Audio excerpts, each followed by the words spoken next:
I had to surrender to people pleasing, procrastination. I cared so much about people that I attached it to abandonment.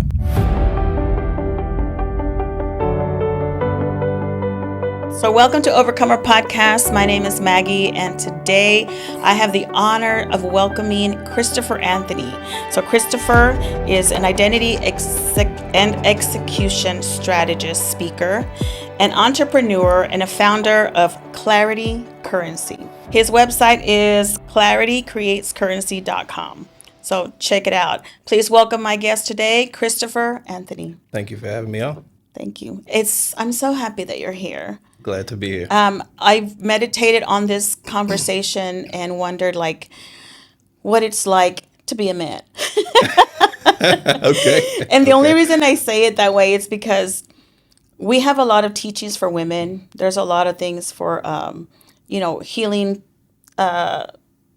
sermons, and we have all of these things, but very little for men. And recently I was listening to a podcast where it was all men.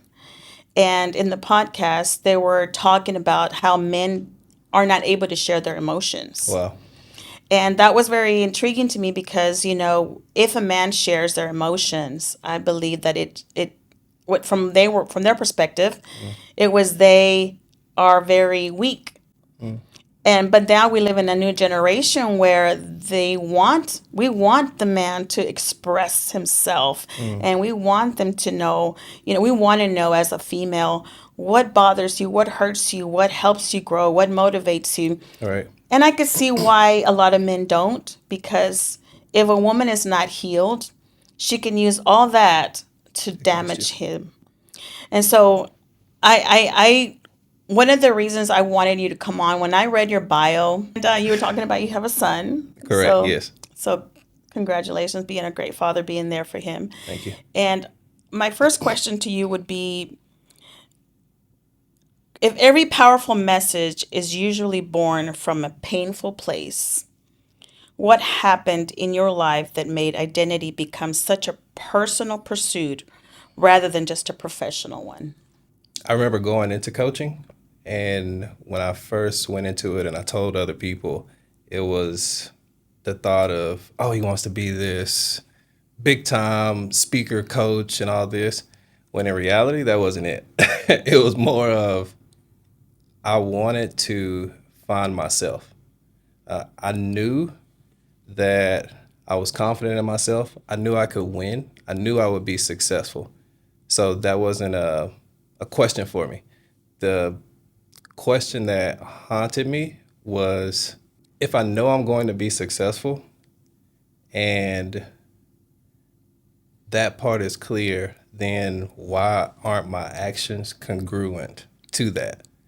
And so I went on a huge journey, One thing I like to do is just interview.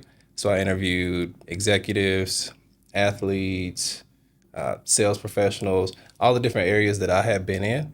And what I started to figure out was everybody pretty much had the same question. Okay, what was that? The question of, okay, I know I'm successful, but why aren't these things lining up? Okay. And so that's what led me to Clarity Currency.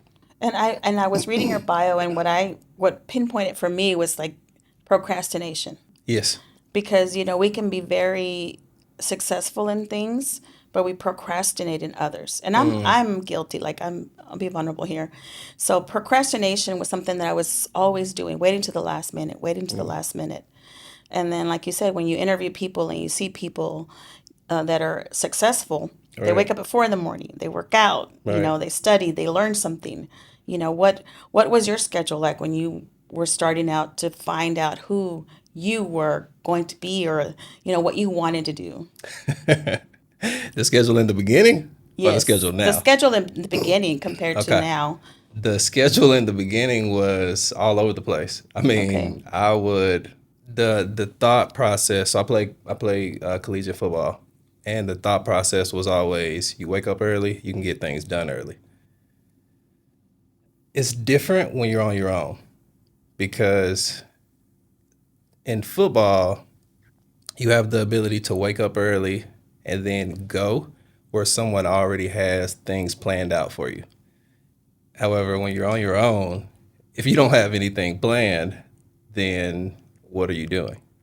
And so Yeah. it took me a while to really figure out how to plan my schedule accordingly to where my priorities are the first thing that I do after my morning routine. What is my actual morning routine? So all these different things that I didn't know that were necessary, some and some helpful, but chasing the right people. And when I say chasing, I mean finding the right people that actually you look up to that have the life that you want to live. I started doing that, and when I did that, it allowed me to figure out what was best for me and my schedule. What were some of the questions that you would ask them? What's your schedule? I mean, that was number one. That was, I mean, Yeah. easily. I remember talking to an individual. He made 20 million plus a year, and he had just gotten off stage, and that was one of the first questions I asked him. I'm struggling. I wake up early, but I just haven't figured out what I need to do because there's so many things, so much information online. But I see you're exactly where I want to be. You're doing what I want to do. You have the family that I want to have. So all those things lined up. So what's your schedule? So during those seasons, was there ever a battle or thought that came to your mind as to everybody's now seeing you succeed, but in reality, you were still not where you wanted to be. They didn't see the behind the scenes. You know, they were seeing you succeed, and in privately, you were like questioning everything. What did that look like, and how did you manage to come out of that? Man, you talk about being vulnerable. It was definitely the case. I would have people look at me and see confidence, but I felt divided. They would see ambition because I'm waking up early, I'm doing all this hard work and all that. But for me, even during that time, I remember questioning everything God had for me. And I kept asking myself, is this actually the way that you want me to go? And just all those thoughts led me to really start asking myself that question. Is this really the way that God wants me to go? And when I started to do that, what I did more than anything else was surrender. And the surrendering allowed me to start really focusing and honing in on what needed to be focused on. And I started finding the things that would lead me in the right direction, if that makes sense. Yes, I know that a lot of times surrendering require looks different to a lot of people because Right, we have a lot of things, different people, different things that we have to surrender to. right. And so, what was some of the things that you had to surrender? Oh, man. I had to surrender to procrastination. I had to surrender to people pleasing. I cared so much about people that I attached it to abandonment, abandonment that I got, from early childhood, whether it was a family leaving or, a girlfriend leaving or, just people or things leaving from my past. And all those things I started to attach and at the same time figure out, okay, this is something that needs to be changed. What was the greatest lie that you ever had to shut down? I know you said procrastination and people pleasing, Hmm. but a lot of times, people, I think in general, we don't realize what those things are Right, until someone exposes them right. to us, or we are surrounded by someone that's more uh, in a successful place Mm. that can actually say, you know, what I see here. Did you allow people to speak into your life to be able to be that vulnerable? You know, because you let people in, You have to be vulnerable, Right. and they get to see your weaknesses, and they get Yeah. to see all of these things. Yeah.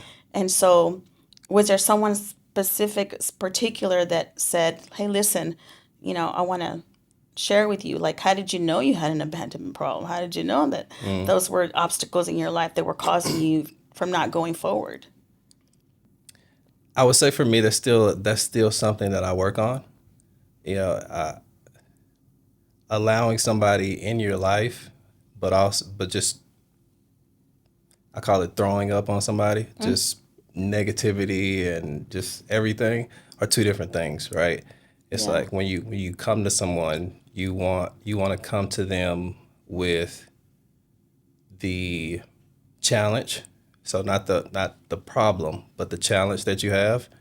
And the reason it's a challenge is because it can be worked out and fixed. So you want to be able to do that versus just coming to them and looking for an answer from them, because you don't learn that way, right? So there were a lot of people back then and still to this day that offered to come into my life. I'll be man enough to admit that I didn't allow everyone. And also I was at a, when you're young, you don't fully know unless someone teaches you how to Right. discern who's the right person to actually let into your life. And so I let at the what I now see as the wrong people into my life to speak into me, and it caused trauma that stopped me from allowing the right people to actually speak into my life. So now Wow. actually having that discernment to where it's like, okay, really allow those individuals to come into your life and truly speak because you know they're coming from the right place. You tell me a little bit more about, go back a little bit, Okay. um, and go a little bit deeper about what you just mentioned. Oh man. Because I know that you have to be teachable Right. in order to receive those kind of things. Right. So, how did you know that within yourself you were ready to be taught? Because, I have had met women that want to be mentored, Hmm. and they'll come to me and they'll say, could you be my mentor? Can you be my spiritual mother? And I'm like, I don't think you want me as your spiritual mother or Mm. mentor.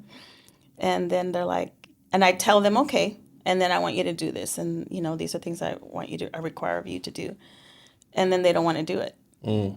And so in my heart, it was like, okay, well, I'll give you grace and we'll do it again. And I give them something to do. And it's usually my test to them to see how really sincere they are. Right. And then I'll do it the third time. And then after the third time, if I see that they don't follow through, then I cut them off. Mm. And then I said, you're not ready. And they'll be like, no, no, I am. I promise, no, you're not ready. And so it's like a lot of them don't know that they're not ready. Right. So So many. how did you know that you were ready? To be honest, I mean, you're helping me with part of that right now. One of my coaches right now, he says you have to understand that that the person that you're looking to get advice from, if they're in a high up position or if they're in a successful place, they don't need you. And so if they don't need you, I mean, by you giving them, two and three chances, that shows more than enough care that you actually want to help. So for them to still not truly fulfill that in that position, you don't have to actually look back. And if you're not chasing that individual, then that enough shows that you're not ready. Yeah. If you're not willing to listen to that person, because there's a difference between you have coaching, mentorship, guidance, and consulting, right? So coaching is one of those is that place where I'm asking you these questions and you're answering them, and when you're answering them, I'm figuring out how to ask another question, a better question, so that I'm able to help you fully comprehend what you need to do to move forward. Then you have consulting where I'm just telling you what to do because you told me exactly what you want. Then mentorship is I'm in the exact same place where you want to be. So follow my blueprint and you'll actually get there. And then so on and so forth. So when you actually establish, I want you to mentor me. I want you to coach me. I want you to do all of those things. Okay, what are you actually willing to do in order to prove that that's the case? You're right now, again, being transparent, you're helping me understand, even from what my coach says, that I need to chase him more because I haven't fully been, or I would even say at all, I haven't been the person that I said I was going to be to him in order to show him that I do want it bad enough. And when it really boils down to it, it's not about the coach as much as it is the individual, because you're not really there to prove to them that you want it. You're there to prove to yourself that you want it. And if you don't follow those steps, what you're actually doing is you're pushing yourself further back mentally to where now you start to lose self-trust. That was my next point that I'm glad that you touched on that because how do you learn to trust yourself? Like, how do you know you don't trust yourself? And I thought about that on my way here. Like, I Mm, asked myself that same question. Like, do I trust myself? I mm. don't trust myself around ice cream because I would eat it and I'm not supposed to. I Okay. don't trust myself around tacos because I know I'm going to eat Oh, them and I'm not touche. supposed to right Yeah, now. see, So, I guess how can someone learn to self trust? consistency. It's a daily journey. If you're It's a daily journey, but it's also a consistent journey. And what I mean by that is two different things. A daily journey is every single day, right? But if you decide, let's say, a skill set, let's just say any skill set, I want to learn this skill set, I want to be consistent in it. Okay, break down, what does consistent actually mean to you? Okay, is it 2 days? Is it 3 days? What does your schedule actually look like in order for that to be consistent? Because if you don't break that down, there will be a point in your mind to where if you're not doing all 7 days, now you just lost self trust. But if Mm, you've already told yourself, no, consistent for me is cleaning my room as a child 2 times a week. It's making sure that I get up and be at work on time 5 days a week. Okay, now I'm starting to trust myself because all 5 days I've actually shown up to work. Those 2 days that that's good. week I've actually cleaned. So the self trust is built by what you've actually communicated with yourself and then actually follow through with. How did you come up with this concept of identity? Like, what made you say I'm just going to teach people about identity? And what is identity? How did you discover that? Because there's so many identities. Like for me, All I right. look at it from a biblical perspective. Mm, My identity is in Christ, and love so it. the Word of God says that I'm fearfully and wonderfully made. Exactly. Doesn't matter how I look, Right. that He loves me, that I'm the apple of His eye, Right. that He died for me. He Mm, came to give me life and more abundantly. That He gave me hope in a future and mm, not to harm me. So my identity is found in that. But right. there are other people that find their identity in money, and you talk about that too. Yes. They find their identity in whatever. Right. So, what is a healthy identity? A healthy identity is knowing whatever you are spiritually. So I'm a follower of Christ as well. So for me, it's knowing what my image is in Christ. And so with that, it's knowing that I'm not a coach. I'm not a father. I'm not, all these different things. I am a child of God that does all those things. And That's it just good. makes that much more of a difference when you're able to identify that way versus saying I'm a father. Okay, well your child just graduated and now they're barely talking to you because they have their own life. So your identity was in this one place and now you start to think you're not a father anymore even though you are. Right. So you lose that. So you can't That's good. identify with those things. You have to identify with something higher than yourself. Yeah, that is so good. That is so good. You're right, though. I'm just thinking about that because, Mm. dads, fathers, mothers, even us as moms, Right. we cook and we clean and we Mm. do them. And when they're gone, we're still cooking and cleaning like they're like still at home. I did that, but I realized they're gone. Like there's just me, Right.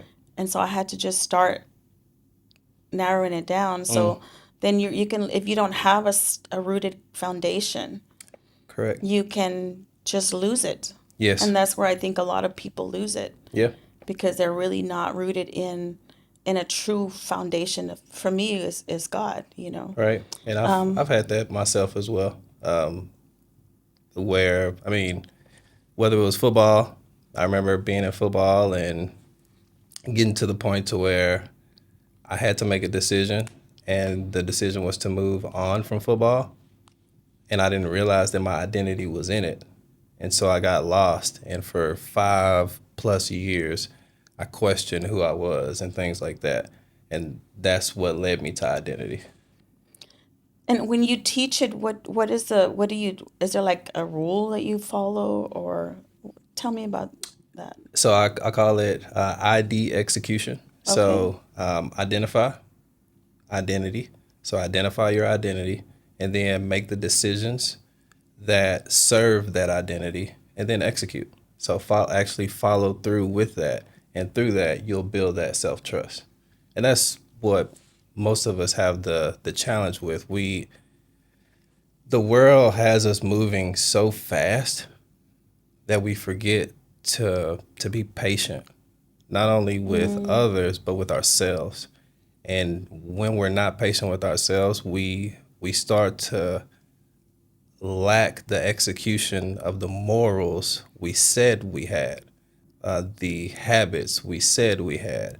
And that's where that self trust starts to get lost. And over time, because time rolls so fast, you've now lost all that self trust. And then you misidentify who you actually are. And now you're curious as to, what do I actually do? what would you say are, if you don't know morals, Hmm. how would you discover morals? That's a good question. Because you have different cultures. Right.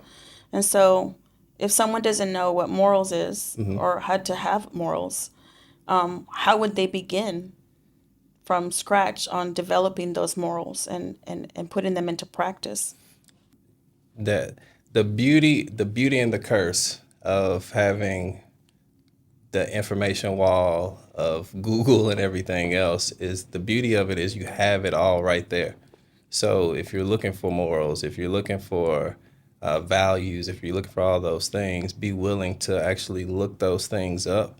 And if you're a true follower of Christ, find where they are in the Bible. Okay, now it's in this chapter, it's in this section, Hmm. etc. Okay, am I actually living that life? Do I actually want to live that life? Questions that you still have to ask yourself. And if those things are the case, then you move accordingly. You make the decision, and then you execute by following through. That's good. So, identity versus performance. Mm, If I had met Christopher 10 years ago, who was he trying to impress? the people that I cared about, yeah, it was that people pleasing. Who are those people? Anybody and everybody that believed in me. Hmm.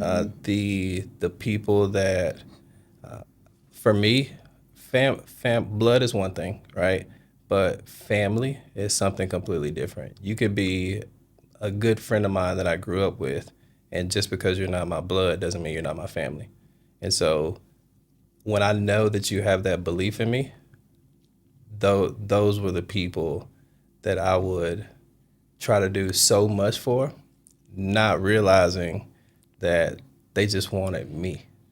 I didn't need to perform. They already believed in me. I just needed to live the life that I chose to live according to my values and morals in order to get to the place that I wanted to be. And those people will continue to believe in me because I showed them that I am still me. And I think that's important. I think that matter that has to be like your family, Yes. being in the right atmosphere to be able to develop those morals Yes. and those rules, the following rules. I think Hmm. we're not going to do this. We're going to do this. We're going to forgive each other. We're going to come together. We're going to reunite.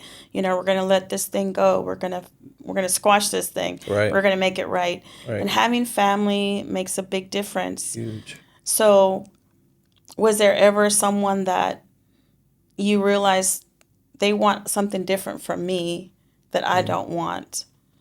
And then the only reason I say that is because I've had people, number one, ask me, what is morals? I don't even know what that is. Right. And Yeah. so that's why I asked. And so great answer on that, because it's true. You have to discover what morals are you willing to live by, Yeah.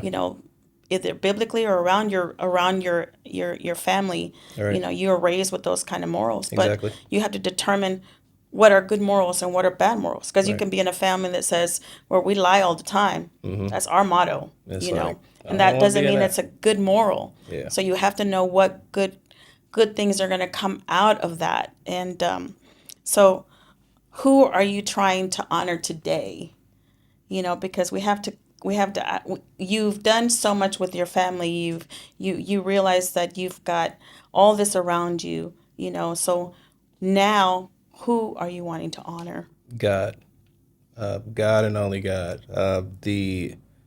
I'll steward what He's given me, but I'll honor God by stewarding those things. I have the responsibility as a male to lead my family, to lead my community, whatever that looks like, whether it be small community, large. It depends on what God has given you, right? The task. And so for me, honoring God is just walking in those steps. Not living of the world and doing the things that are wrong, but because everybody else is doing them, you think it's okay. Like it's wrong, but you think it's okay.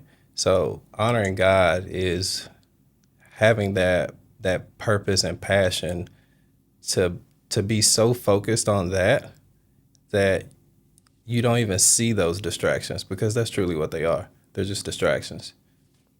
And that goes back to your point of being having integrity. All right.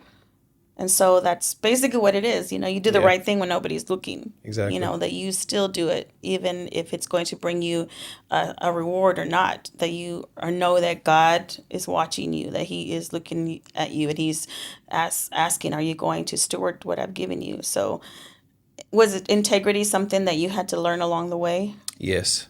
I think that's for all of us, Yeah, right? that's definitely so. We have to ask ourselves those questions: is this right or not? Yeah. I mean, it's the what does it actually even mean?